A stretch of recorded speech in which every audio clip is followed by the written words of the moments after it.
So I gave myself the challenge and try and teach the technology behind AR in 9 minutes. So this may or may not work. So here we go. So inside your iPhone, modern iPhone, you've got something called an IMU, which is an inertial measurement unit. You've got a camera. And the thing that makes AR happen on iPhone, it's similar on Android, is an algorithm called visual inertial odometry, VIO.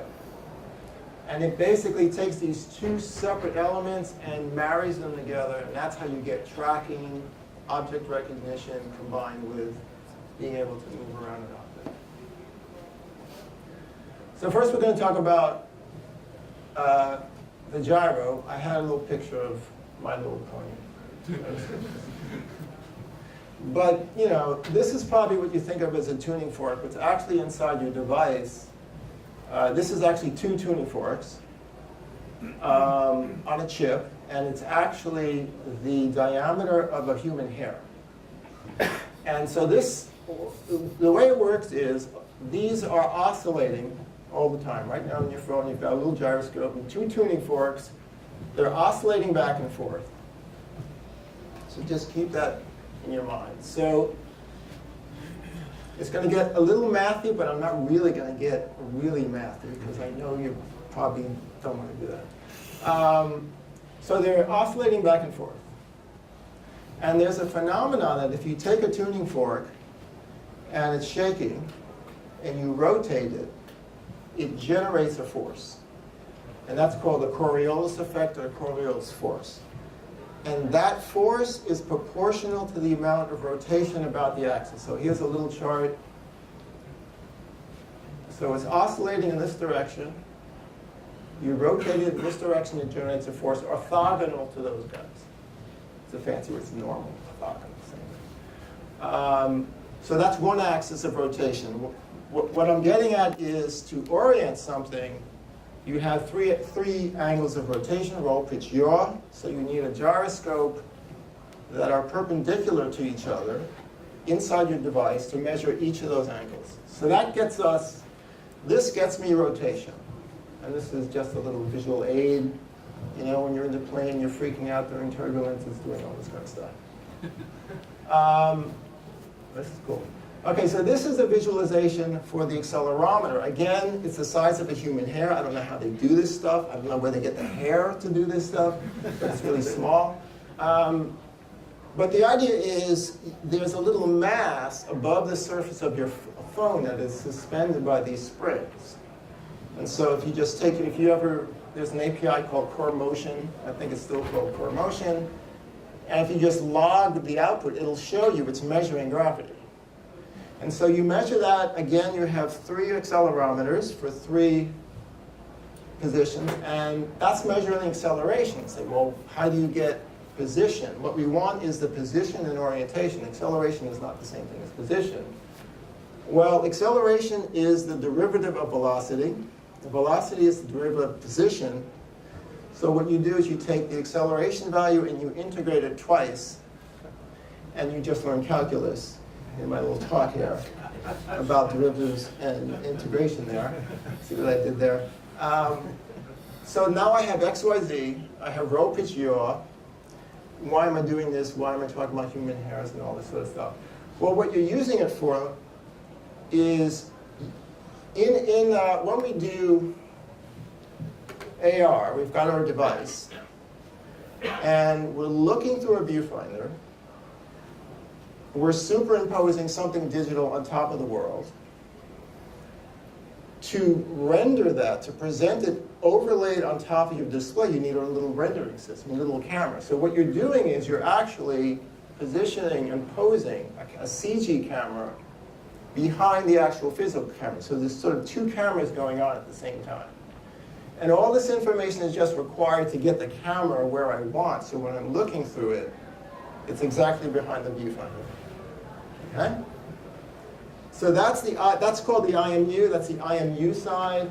Now we're getting to the camera side. And this is kind of where the magic really is happening, because With ARKit and ARCore, you don't need these markers. It's just discovering features, finding out where the world is. How does it do that? So the camera, think of the camera less as a camera, but more as just a CCD, basically something that captures light, and it's a programmable device. So what you're doing is you're using techniques like optical flow and depth from perspective. So in optical flow, if you can imagine, the CCD gets some pictures, and as it's moving around, you can get a sense, an estimate of where those pixels are moving across the CCD. And when you know where one feature is in one pixel and another, you can use perspective. So the way you get depth from perspective, you do it all the time. You just look at something. If you look at me, you close one eye, close the other.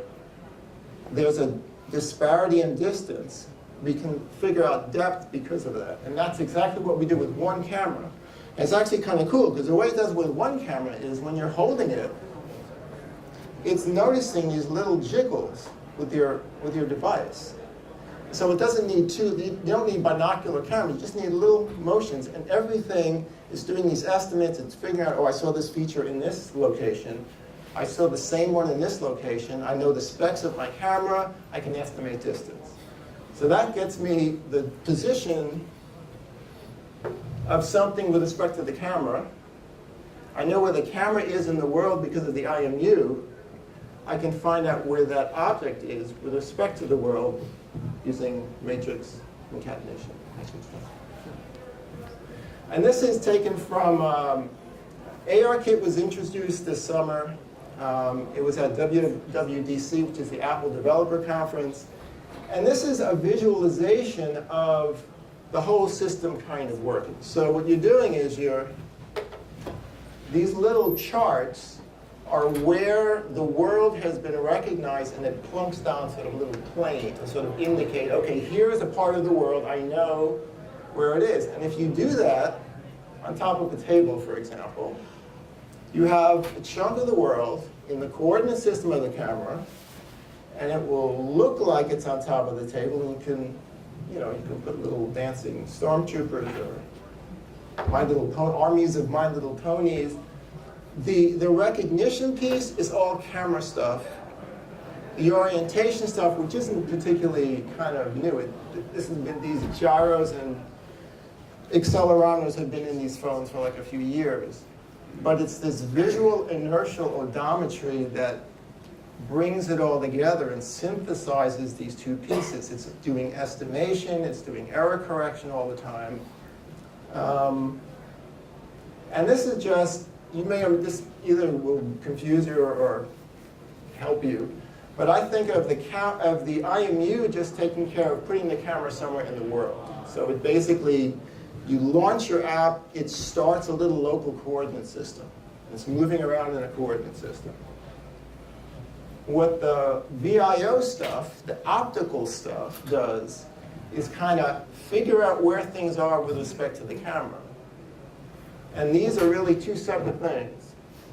And you can basically make a matrix from this, a matrix from this, and determine this. So it is determining this from these two pieces. And how much time have I used? Okay, I'm basically done. I can elaborate. There is, by the way, there's a big chunk in AR, in all of AR, that is missing.